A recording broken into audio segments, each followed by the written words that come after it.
Setiap mimpi dan setiap penglihatan, semuanya harus cocok dengan nas kitab suci. Karena Nabi sudah mengajarkan, pewahyuan apapun yang didapatkan oleh seseorang gak cocok dengan nas kitab suci, lupakan saja. Gak usah didengar, gak usah diperhatikan. Amin. Itulah sebabnya, apa yang membuat bahwa William Branham adalah nabi, dan apa pesan yang keluar dari mulutnya, khotbah-khotbah yang keluar dari mulutnya adalah benar. Apa yang membuktikan? Apa yang membuktikan? Tanda-tanda heran dan mukjizat berlangsung di dalam pelayanan. Amin. Brother, tanda heran mukjizat banyak pendeta juga melakukannya, tapi ada yang tidak bisa mereka lakukan. Menafsirkan mimpi.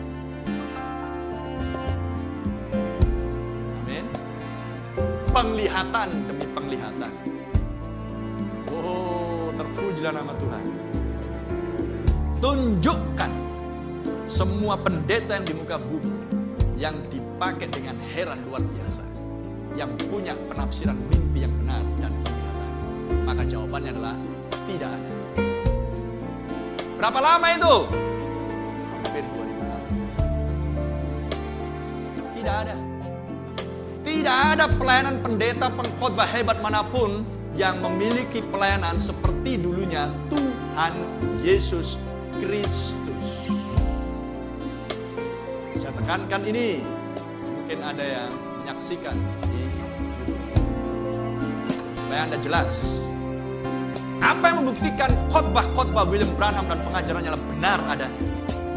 Dia adalah pelihat. Dia penafsir mimpi. Dan tentang hal mimpi, saya tunjukkan banyak ayat di Alkitab. Tentang hal penglihatan, saya punya banyak ayat di Alkitab. Menegaskan semuanya. Amin. Sebab untuk bisa menafsirkan mimpi, William Branham harus tahu apa yang menjadi mimpi Anda. Dan bukan Anda yang menceritakan ke Branham, tapi Branham yang cerita. Gak usah cerita, saya ceritakan mimpimu. Dari mana Anda tahu? Tuhan berikan penglihatan, jam berapa kamu tidur, dan mimpimu apa. Dan ini maknanya. Amin.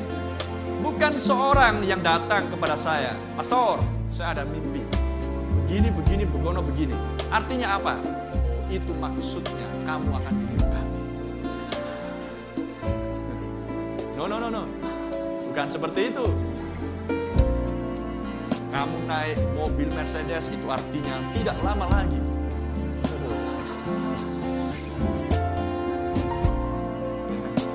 Dan karena kita hidup di zaman Laodikia, serba komersil, ujung-ujungnya jangan lupa bayar perpuluhan.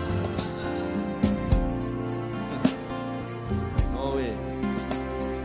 Karena saya bukan nabi, setiap mimpi yang disampaikan ke saya, catat dan simpan saja. Kalau itu Roh Kudus, tunggu waktunya penggenapan.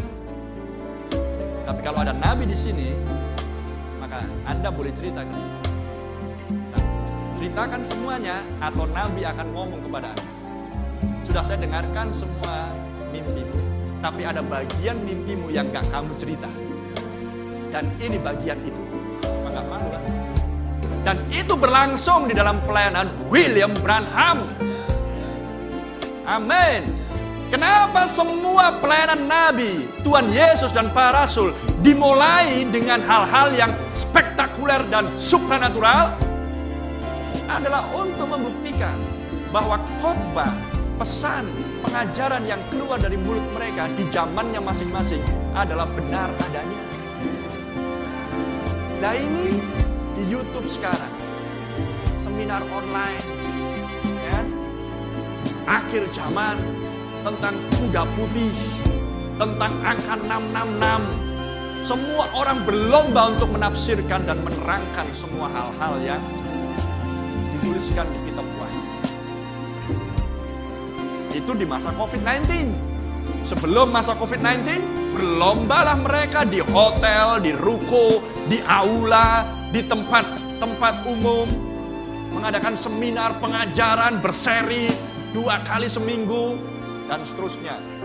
Dan orang berbondong-bondong datang ke situ, mendengarkan dengan seksama, dan yang kemudian menjadi pengikutnya. Setelah saya mengerti, bodoh sekali orang-orang ini. Kenapa bodoh? Ya, apa yang membuat orang-orang itu percaya bahwa apa yang diucapkan dan diterangkan oleh pengkhotbah selama berseri, selama 3 tahun, selama 2 seminar, 2 sesi, 3 sesi, apa bukti bahwa yang disampaikan benar? Jika tidak ada tanda heran, penafsiran mimpi, penglihatan, menyertai pelayanan dia, sebuah kebodohan di dalam dunia kekristenan. Tapi puji Tuhan, ada benih di akhir zaman yang harus dimunculkan oleh firman di akhir zaman untuk menghasilkan mempelai wanita di akhir zaman. Dan yang memiliki pembuktian firman itu sendiri hidup melalui kehidupan mereka. Haleluya. Di bawah urapan Maleakhi 4, Wahyu 10. Amin. Haleluya. Terpujilah nama Tuhan. Itulah sebabnya Brother Branham mengatakan, kenapa Pentakosta kering? Gak ada lagi mujizat, gak ada lagi testimoni yang bagus. Ya, karena benih yang ditaburkan bukan benih firman, tapi lah benih organisasi. Maka apa yang akan dituai? Organisasi. Dan kalau benih denominasi yang ditaburkan, apa yang akan dituai? Denominasi. Tapi kalau benih firman yang ditaburkan, Lukas 8 ayat 11, benih adalah firman Allah. William Branham tidak pernah menaburkan benih denominasi atau organisasi. Tapi sekarang kenapa di kalangan kita kok banyak perpecahan? Benih apa itu?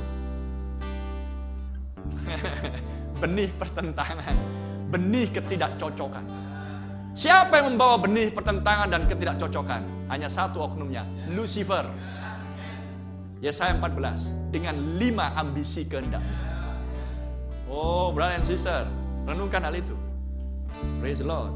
Karena setiap benih yang ditaburkan, jika itulah kebenaran firman Tuhan untuk zamannya, akan menghasilkan sesuai dengan jenisnya. Itulah sebabnya setiap pelayanan harus diuji. Amin. Setiap pelayanan harus diuji. Praise the Lord. Berarti pastor siap diuji? Sudah dari dulu harusnya Anda menguji saya. Tapi kalau nggak mau terlambat, sekarang pun boleh. No problem. Karena setiap firman Tuhan harus diuji. Setiap anak Allah harus diuji. Oh, haleluya. Setiap anak Allah harus dikritik. Amin. Nabi bilang, setiap anak Allah harus dikritik. Dan kalau ada anak Allah lolos kritik, bebas kritik, maka dia bukan anak Allah. Karena anak Allah harus dikritik. Untuk membuat rasa sakit kasih karunia itu semakin sakit. Haleluya.